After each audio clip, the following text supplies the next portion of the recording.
আসসালামু আলাইকুম। আমার আপু ভাইয়ারা সবাই কেমন আছেন? আশা করি সবাই ভালো আছেন।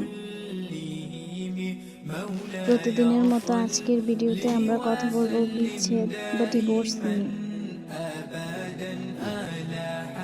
আমাদের চারপাশে এই ডিভোর্স নামের প্রক্রিয়া অনেক বেড়েছে।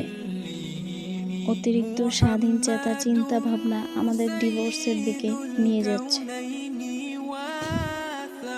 একটি ডিভোর্স শুধুমাত্র দুটি মানুষের মধ্যে বিচ্ছেদ না, দুটি পরিবারের মধ্যে বিচ্ছেদ এবং অনেকগুলো স্বপ্নের বিচ্ছেদ। তাই সম্পর্ককে টিকিয়ে রাখতে ক্ষমা, ত্যাগ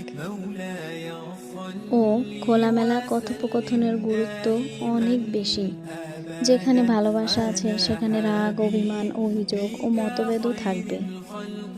কিন্তু কথা বলে সমাধানের চেষ্টা না করে বিচ্ছেদের পথে হাঁটলে পরে অনুশোচনা হতে পারে। ছোট ছোট অবহেলা, না বলা কষ্ট, ভুল বুঝাবুঝি, রাগ, অভিমান, বিশ্বাসের অভাব ধীরে ধীরে সম্পর্ককে দুর্বল করে দেয়। যখন এগুলোর ঘাটতি দেখা দেয় তখন বিচ্ছেদের পথ তৈরি হতে শুরু করে। আবার অনেক সময় পরকীয়া নামক বিষ সুখের সংসার নষ্ট করে। কয়েকটি উল্লেখযোগ্য কারণে ডিভোর্স হয় যেগুলো আমরা গুরুত্ব দিয়ে চলব।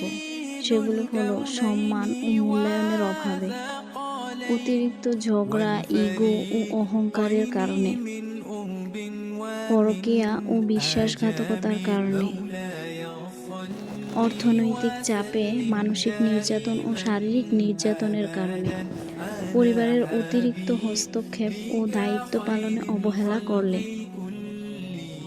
সব সম্পর্ক টিকে থাকে না, তবে বিচ্ছেদের সিদ্ধান্ত নেওয়ার আগে নিজের সন্তানদের এবং পরিবারের কথা চিন্তা করে শান্তভাবে সিদ্ধান্ত নেওয়া উচিত। আল্লাহর সবচেয়ে অপছন্দের কাজের মধ্যে একটি হলো স্বামী স্ত্রী আলাদা হওয়া এবং শয়তানের সবচেয়ে খুশির কাজ আলাদা করা। তাই আমরা আল্লাহর শুকরিয়া আদায় করব, ধৈর্য ধরব, নিজের স্বামী সন্তানদের খেয়াল রাখব। প্রতিটি পুরুষের উচিত তাদের স্ত্রীদের খেয়াল রাখা, সময় দেওয়া। সংসারে কোনো অসুবিধা হলে একসাথে মিলে সেটার সমাধান করা। সংসার একদিনের নয়, স্বামী স্ত্রী একদিনের নয়। আমরা চেষ্টা করব সারা জীবন একসাথে থাকার। আজকের ভিডিওতে এ পর্যন্তই। ভালো লাগলে একটা লাইক দিবেন, আপনার মতামত কমেন্টে জানাবেন। এরকম আরও ভিডিও পেতে চ্যানেলটি সাবস্ক্রাইব করে রাখবেন। আল্লাহ হাফেজ।